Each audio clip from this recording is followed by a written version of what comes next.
ini kasus yang juga mungkin terjadi ya gitu, yang banyak terjadi itu apa? Ya habis nazar ditinggal karena kurang good looking. Betul. Bismillahirrahmanirrahim. Sautul Qahirah.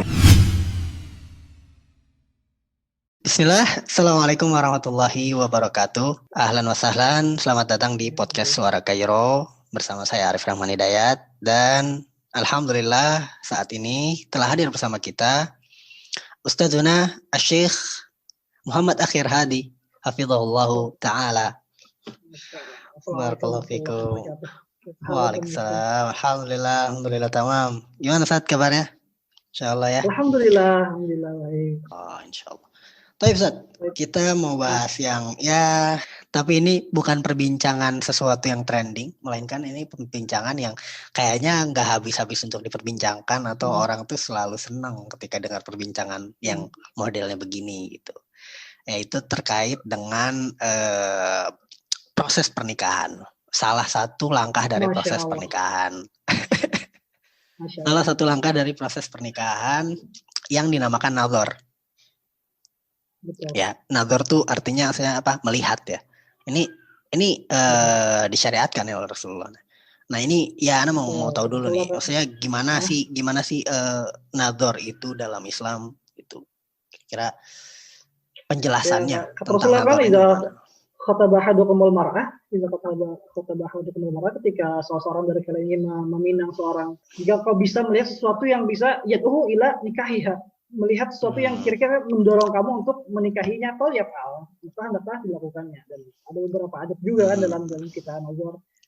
Dan kata para ulama mereka bilang bahwa ketika seorang itu nazar, hendaknya dia sudah tahu bahwa dia itu bakal ada kemungkinan besar untuk diterima. Jadi nggak sembarang nazar, nggak sembarang nazar dong gitu ya. Ada perantaranya kan, saya pengen nazar dong, kirim fotonya dong, nggak bisa seperti itu juga. Mungkin memang ada tahapan-tahapannya, dan nazar juga ada beberapa kriterianya kan, misalnya ada beberapa bagian yang bisa boleh dilihat.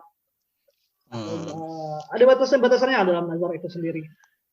Yang mana itu zaman sekarang seolah-olah di antara para pemuda kita atau di antara para kawan-kawan yang sudah ngaji sekalipun seringkali melanggar batasan tersebut. Bahkan ada yang kita tahu juga kan, mungkin ada beberapa orang dapat julukan Abu Nazar, saking seringnya nazar gitu. Nazar sini, lihat akhwatnya kayaknya kurang deh. Bilang ke perantaranya nggak jadilah gitu. Cari lagi yang lain, lihat lagi, enggak serta lagi, pindah lagi. Itu sesuatu yang kurang bagus sebenarnya.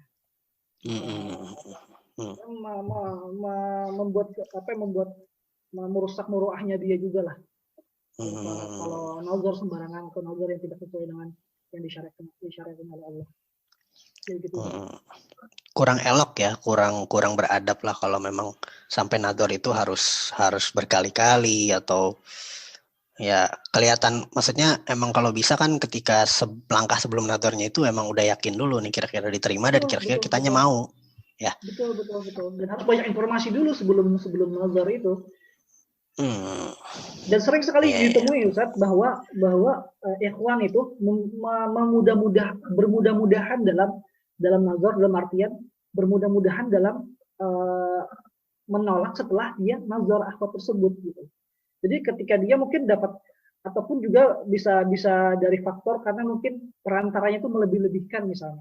Atau melebih-lebihkan akhwat, dia kata akhwatnya cantik, dan ikhwannya ini mungkin seorang yang merasa dirinya superior atau dirinya dia pengen sesuai akhwat yang cantik misalkan. Ketika dia melihat akhwatnya atau biasa aja atau di bawah ekspektasinya dia, lalu akhirnya dia bermudah-mudahan untuk membatalkan rencana lamarannya tersebut gitu. Dan memang sebenarnya nazar pun kan termasuk dari yang disyariatkan kan sebelum kita melihat agamanya. Bahkan kata para ulama, kata Imam Ahmad, lihat cantiknya dulu, lihat wajahnya dulu atau yang lain dulu kalau misalnya suka.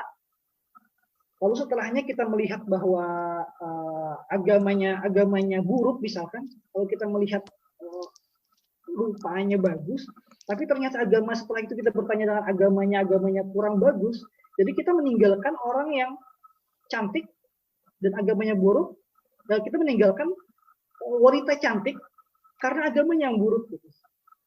Mungkin aku juga sudah pernah mendengar tentang nasihat yang Ya. Jadi kita meninggalkan orang yang perempuan yang cantik yang secara zahir, secara keinginan kita untuk menikahinya ada kata kecantikannya, namun agamanya yang kurang bagus. Jadi kita meninggalkan wanita cantik karena agamanya yang kurang bagus gitu. Makanya para ulama itu menyarankan ya lihat yang lain dulu, agama itu terakhir dilihat. Jadi jangan sampai kita misalkan lihat agamanya dulu, lihat agamanya bagus misalnya. Kita ketemu dengan akhwat yang masya Allah bagus, yang agamanya bagus, hafalan Al-Qurannya bagus. Namun ketika setelah kita mengetahui bahwa kualitas agamanya bagus, melihat orangnya yang tidak sesuai dengan keinginan kita, akhirnya kita menolak wanita tersebut. Jadi kita menolak wanita dengan agama yang bagus karena wajahnya gitu, atau karena fisiknya atau karena rupanya. Jadi ulama menyarankan kita melihat yang kita suka dulu nih, melihat nasabnya dulu, lihat kecantikannya dulu. Kalau kita udah serak, baru kita tanya agamanya. Kalau agamanya bagus ya alhamdulillah, langsung kita segerakan untuk menikahinya, dan jangan juga kita ditunda-tunda dalam pernikahan, karena sebagian ikhwan dengan banyak alasan belum lulus kuliah lah, dengan alasan hujan lah, dengan alasan apalah yang menunda dalam pernikahan. Iya. Jadi maksudnya emang hikmah dari adanya syariat nadhar ini juga berarti kan bahwa ketertarikan fisik itu jadi faktor besar juga dalam pernikahan gitu, dalam keberlangsungan pernikahan. Iya, bahkan Rasulullah emang kayak walaupun dengan kenaifan kita di zaman ini yang fisik bukan segalanya, iya, tapi maksudnya ketertarikan terhadap fisik itu salah satu faktor yang lumayan faktor pendukung dalam keberlangsungan pernikahan gitu. Makanya Rasulullah menganjurkan untuk orang coba lihat biar ada motivasi lebih dalam menikahi perempuan itu gitu kan, kurang lebih. Padahal kata Rasulullah katanya kenapa pada seorang sahabat kata beliau, kenapa nggak lihat dulu kata Rasulullah, karena sesungguhnya di mata wanita Ansor itu ada sesuatu kata beliau. Jadi beliau menasihati salah seorang sahabat di Madinah. Beliau kenapa nggak lihat dulu sebelum menikahinya? Karena kata Rasulullah di mata wanita Ansor itu ada sesuatu, saking indahnya mata wanita Ansor. Jadi untuk membuat seorang ini jatuh cinta gitu dengan wanita tersebut gitu. Makanya ini salah satu disyariatkan nazar ini untuk saling membuat ketertarikan di antara, ya membuat kelangsungan juga lah di pernikahannya dia seterusnya. Cuman yang jadi masalah ikhwan zaman sekarang itu, Anda kurang paham ya, entah karena ikhwan yang sedikit zaman sekarang. Kan kita tahu nih akhwatnya udah banyak banget. Tentu mungkin bisa lihat di sekeliling di kajian-kajian itu akhwat tuh banyak sekali. Bahkan kalau mungkin Anda pernah beberapa kali lihat ada kajian-kajian pranikah segala macam, misalnya bikin acara kajian pranikah, isinya itu kayaknya kayak asrama perempuan kayaknya, asrama akhwat kayaknya. Saking banyaknya akhwat yang ada di kajian tersebut gitu, saking banyak zaman sekarang akhwat. Nah itu mungkin membuat ikhwan-ikhwan zaman sekarang tuh kayak gede kepala gitu kan. Ikhwan-ikhwan sekarang tuh jadi kayak ngerasa, akhwat tuh sekarang ini banyak. Jadi dia lebih ikhwan zaman sekarang, kebanyakan zaman sekarang itu lebih pemilih mungkin ya ikhwan zaman sekarang. Itu sebagian. Mungkin ada juga ikhwan yang ngerasa ya udah cocok udah. Namun mungkin karena salah satu faktornya ya karena akhwat yang begitu banyak, akhirnya ikhwannya bermudah-mudahan dengan proses ta'arufnya, dengan nazarnya, lihat nazar sini kayak kurang cocok cari yang lain lah. Gitu. Lihat akhwatnya suruh buka cadar, lihatlah kayaknya kurang cocok yang lain lah. Gitu. Jadi berapa banyak akhwat yang dia suruh buka cadar gitu. Ya, berat. Ya itu. Tapi ya itu juga ya, maksudnya tadi juga ya jangan sampai main-main, jangan sampai ngegampang-gampangin. Ini tetap ini perkara yang memang besar ya, karena menuju pernikahan. Jadi memang nggak bisa main-main dalam hal ini. Itu juga terus tadi yang prinsip Imam Ahmad yang juga banyak sekarang digunakan ya, maksudnya dicamkan kepada orang-orang ya coba dahulukan fisiknya, dahulukan ketertarikan fisiknya, baru agamanya. Karena kalau misalnya nanti agamanya dulu, nanti ditolak karena fisiknya. Tapi kalau misalnya fisiknya dulu, kalau agamanya kurang bagus, kita nolaknya karena alasan agama, yang mana itu lebih bisa diterima, gitu kan. Gitu. Dan memang ini berat, karena apa ya, ini kasus yang juga mungkin terjadi, ya gitu, yang banyak terjadi itu apa? Ya habis nazar ditinggal karena kurang good looking. Good looking. Tapi kalau menurut Ana gini, Seth, bukan sebenarnya kalau Ana sih memaknainya bukan kayak tentang kurang cantik atau tentang kurang good looking, tapi kayak memang tidak masuk di selera orang yang menador kita atau mengkhidbah kita. Nih dari sudut pandang si Ahwat yang misalnya ditinggal ini gitu ya. Jadi ini mah masalah referensi aja kan, gitu. Cantik itu kan masalah referensi aja.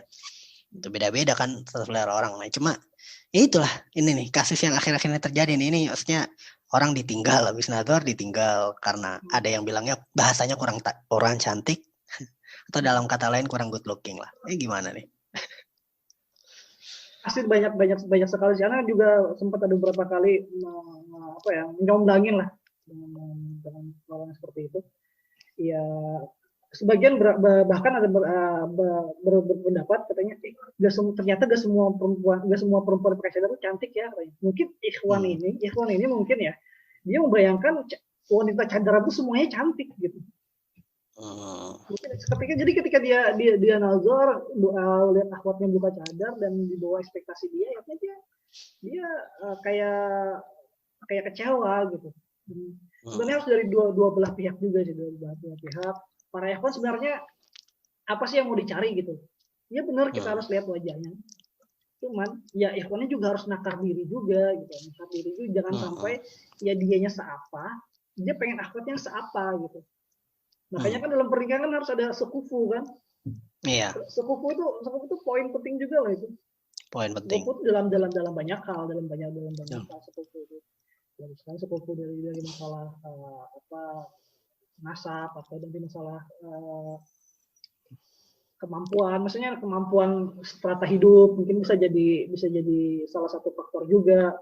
Sekufu dalam penampilan juga, atau gaya hidup juga. Jangan sampai mungkin yang ikhwannya mungkin hedon glamor, nemu akhwatnya mungkin yang biasa hidup hemat, atau mungkin sebaliknya ikhwannya mungkin hemat, akhwatnya yang duitnya hambur-hamburan kan kurang pas juga ke depannya kan, karena memang nggak sevisi dalam pernikahan dalam seperti itu. Jadi lanjutin masalah ikhwan tadi, yang mana ikhwan itu bermudah-mudahan dalam menolak akhwat. Ya kebanyakannya tuh ikhwannya kan seperti itu ya karena akhwatnya secara fisik, mereka melihatnya secara fisik gitu. Dan akhwat itu kebanyakan ya karena mungkin sekarang ikhwan itu lebih sedikit daripada akhwat. Ikhwan itu lebih sedikit dari akhwat. Banyak dari akhwat yang sudah baper atau bawa perasaan ketika mereka tukeran foto atau mereka udah masuk ke jenjang yang saya udah nozor itu kan udah mulai agak serius dari sekedar mereka tukeran biodata misalnya, atau datang ke orang tuanya misalnya. Kan nazar itu kan proses setelah mereka tukeran biodata atau setelah mereka dapat info sana sini, akhirnya mereka masuk ke jenjang berikutnya yaitu nazar. Nah itu akhwat itu, sebagaimana kita tahu perempuan adalah makhluk yang lebih mengutamakan perasaan. Ketika mereka dihadapkan dengan ikhwan yang sudah serius bertemu dengan orang tuanya mereka, yang jelas kalau nazar kan harus didampingi oleh orang tua si akhwat atau walinya si akhwat. Ketika si akhwat itu melihat ada laki-laki yang sudah datang ke rumahnya atau menemuinya dengan serius bertemu dengan walinya, itu udah ada kayak harapan gitu. Nah di sini banyaknya kecewanya akhwat karena si ikhwan dengan mudahnya setelah dia melihat, dia memutuskan untuk mundur gitu. Itu sering kecewanya akhwat tuh di situ gitu. Tapi nggak sedikit juga yang ketika nazar malah ikhwannya yang ditolak dengan alasan yang bermacam-macam. Jadi sebenarnya ada dua pihak juga sih. Misalnya ada juga yang ditolak gara-gara ikhwannya yang nggak good looking gitu. Terjadi juga terjadi juga kan yang good looking. Ya, pelik ya. Memang maksudnya ya kembali lagi itu sih kalau masalah ukuran cantik atau good looking sih sebetulnya referensi ya. dan selera. Itu kan beda-beda kan. Kita nggak bisa bilang juga ini nggak cantik, ini cantik, ini gimana ya. Ini kembali ke selera. Jadi mungkin kebetulan itu tidak sesuai seleranya masing-masing itu gitu, atau referensi masing-masing.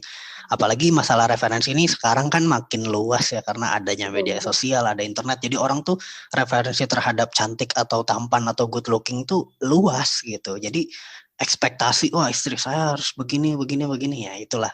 Itu yang mungkin membuat orang ekspektasinya luas. Nah, tapi mungkin juga gimana faktor ini agar tidak terjadi ya. Saat ini ngutip dari postingan Ustadz Aris Munandar, beliau kan bilang pokoknya dijelasin gitu si pihak keluarga akhwat atau istilahnya yang perantaranya itu tolong jelasin fisiknya tuh secara spesifik yang jelas, atau ada aib-aib dalam fisiknya itu diceritain gitu ya kan, diperjelas gitu. Misalnya perempuannya pernah operasi bibir, atau mungkin qadarullah misalnya maaf matanya juling atau dan lain sebagainya, itu dikasih tahu dari awal.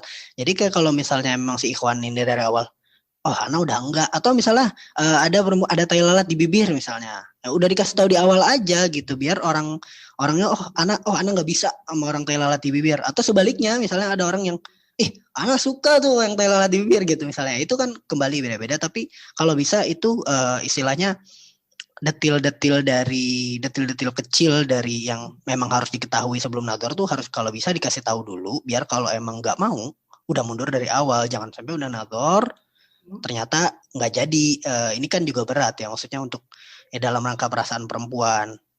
Cuman yang mungkin beberapa ada juga mungkin pernah ngalamin juga ya, yang kadang-kadang kalau perantaranya itu perempuan, kadang-kadang perempuan ini jadi dia menyampaikannya itu kadang-kadang suka berlebihan atau sesuai dengan perspektifnya dia gitu, subjektifnya dia gitu. Saya perempuan menceritakan tentang seorang aktor, ibu-ibu mungkin kan, ibu-ibu perantara mungkin nawarin ya, kan mau nggak ini sama ada aktor ini bla bla bla bla, cantik loh mungkin, oh dia gini. Karena mungkin namanya perempuan, ibu-ibu juga perempuan, orang yang menggunakan perasaan, nggak mungkin juga dia bilang nggak cantik. Ya mungkin dia bilang misalnya biasa aja, orangnya biasa aja atau gimana. Oh ya pasti dia melebih-lebihkan perempuan tersebut, akhwat tersebut gitu. Akhirnya ikhwannya ini karena mungkin minim ini juga ya, minim informasi juga, akhirnya ikhwannya ini tertarik.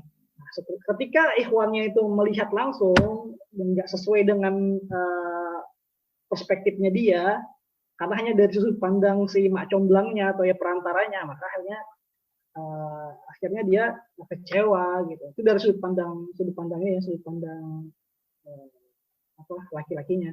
Namun ada juga ada cerita juga nagor yang gagal karena pihak perempuannya yang nggak suka dengan ikhwannya. Pihak perempuannya tidak suka dengan ikhwannya, dan dulunya pasti pernah sih ada ikhwan yang nggak suka, akhwatnya nggak suka gitu. Tapi sarannya Ustadz Aris tadi sih bagus sih, benar sebenarnya harus diceritain.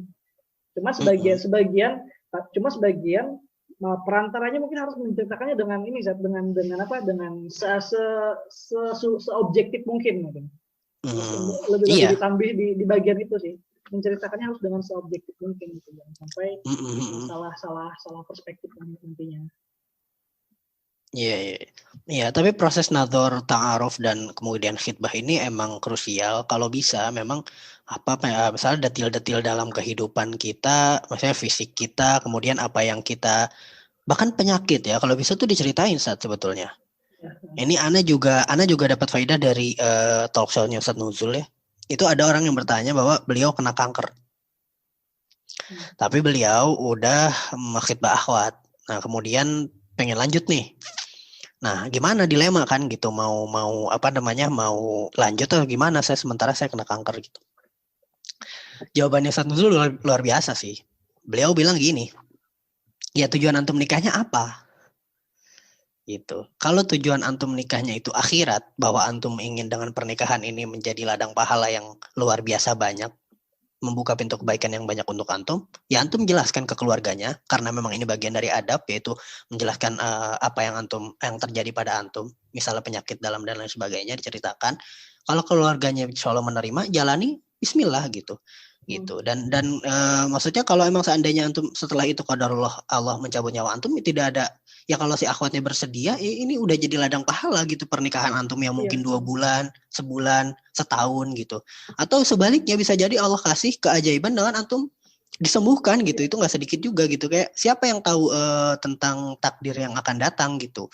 Nah, seringkali kan orang juga mendramatisasi itu karena kesannya goals pernikahan itu adanya di dunia aja. Iya, di dunia aja, dan kayak di kehidupan pernikahannya, maksudnya kebahagiaan si pernikahan itu, dan kalau saya sebentar nanti saya membuat dia sedih gitu. Ya kalau memang keluarga ini mengerti atau memang semuanya visinya insya Allah sama ya, disatukan bisa sama ya, itu jadi ladang pahala yang luar biasa. Itu sih yang Ana dapat juga. Bahkan gak sedikit juga kan orang-orang yang misalnya tahu akhwatnya sakit kronis atau apa, bahkan justru malah makin dimajuin nikahannya tuh, karena dalam rangka ya saya mau nemenin akhwat ini di akhir hayatnya, saya mau jadi ladang pahala untuk dia, dan ini luar biasa gitu.